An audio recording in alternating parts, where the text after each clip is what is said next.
For couples hoping to grow their families, receiving a diagnosis that tells them they're unable to conceive is devastating. During National Infertility Week, we'd like to welcome back Dr. John Schnoor, fertility expert and co-founder of Coastal Fertility Specialist. Doctor, it's so good to see you again. Thank you for joining us this week. Thank you for letting me be here. I'm happy to do so. So you have couples coming in all the time saying that they have been having trouble conceiving. First, let's just start there because it's an emotional experience. Right. So, I think we all just think that when we're ready to get pregnant, it's just going to happen naturally and should be easy. And that is the way it should be. And that's how nature created the process.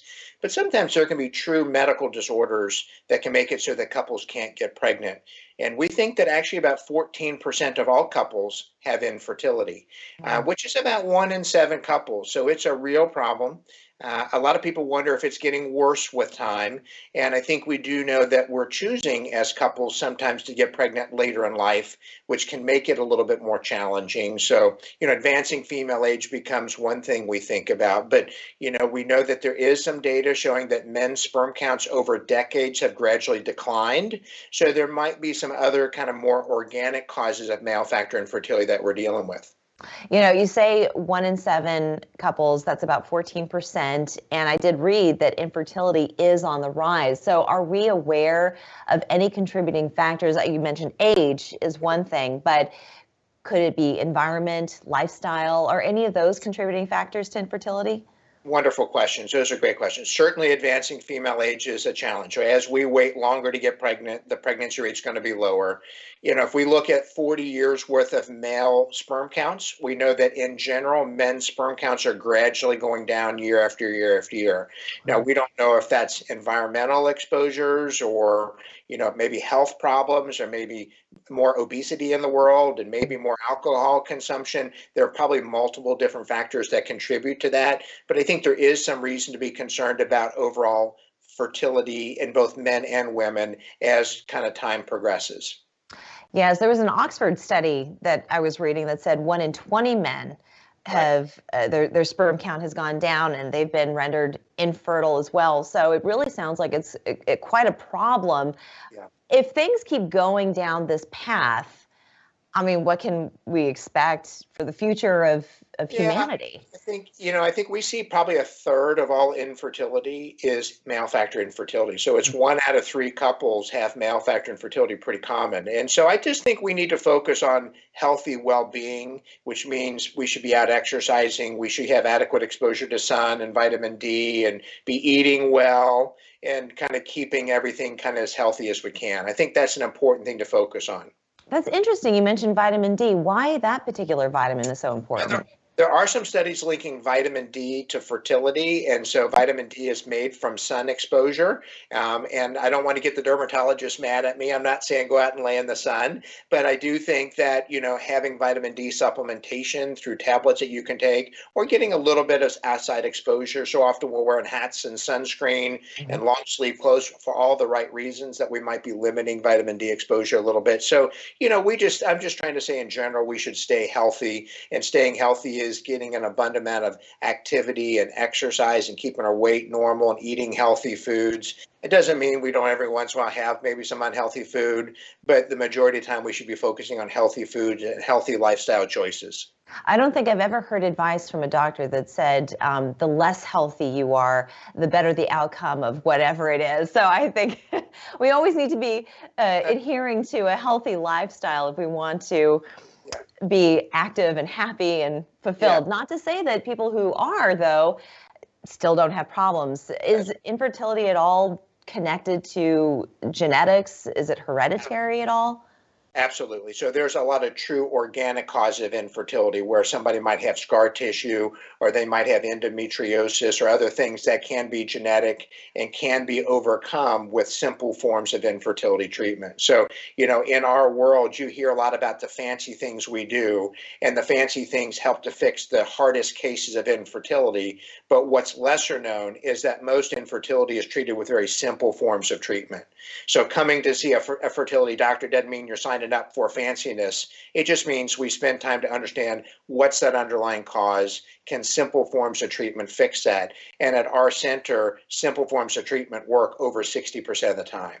So 60% of couples get pregnant with simple things. Oh, that's interesting. Well, this is a great place to take a break. When we come back, I want to talk about what some of those treatments are and any research that is being conducted now with any positive signs for prevention, treatment, diagnosis, and so forth. So we'll do that in 2 minutes. Don't go anywhere.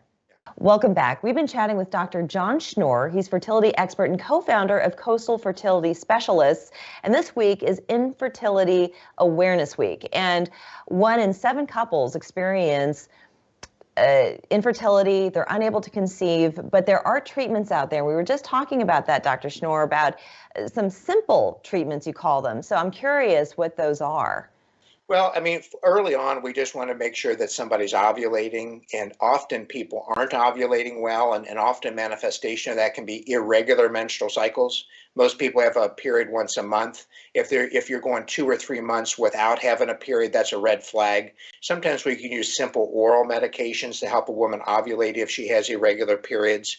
Other simple things would be helping to time the frequency of intercourse and helping somebody understand when the best time is to get pregnant. Just kind of education along those levels can be helpful. We like to do ultrasounds to make sure the uterus and ovary are healthy. We like to do x-rays to make sure that the fallopian tubes are open and working, and like to do sperm counts just to make sure that there's not any male factor infertility.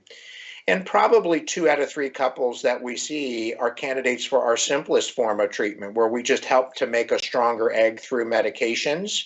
And then once that egg's made, we can concentrate the sperm and put it into the uterus. And doing that helps to improve the pregnancy rate by getting the sperm to the right place at the right time. That doubles the pregnancy rate. And making a stronger egg also doubles the pregnancy rate. So when we simply put those 2 simple procedures together, we get a 4-fold improvement in the pregnancy rate.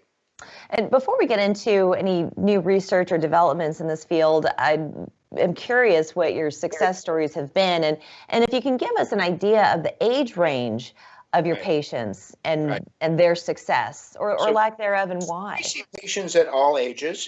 Sometimes we see people in their young 20s, and sometimes we see people in their upper 40s, and the pregnancy rate's going to clearly track associated with female age. That we start getting a little bit of a challenge around 35, 37 years of age. The challenge is much worse above 42 years of age, and above 45, the challenge is significant. Okay. But you have had success of women conceiving after 45? Often we start talking about egg adoption, also known as egg donation at that time. So, we can help people in their upper 40s, but we start needing to use some fanciness, which would include egg donation. Oh, interesting. I see. All right, let's talk about some research. So anything new happening in this field? Anything that women and men can look forward to? We probably have one of the fastest moving fields in healthcare. I mean, there's always new thoughts and new innovations and a lot of research going into this. We now know that we can test an embryo before it's put into the uterus. We can test it for any genetic disorder that a couple might have. So if they have genetic abnormalities in their body, we can test the embryo for that. We can also do an age-related genetic test on the embryo to make sure it doesn't have Down syndrome and Turner syndrome and other common abnormalities. And that test can be done before the embryo gets put into the uterus.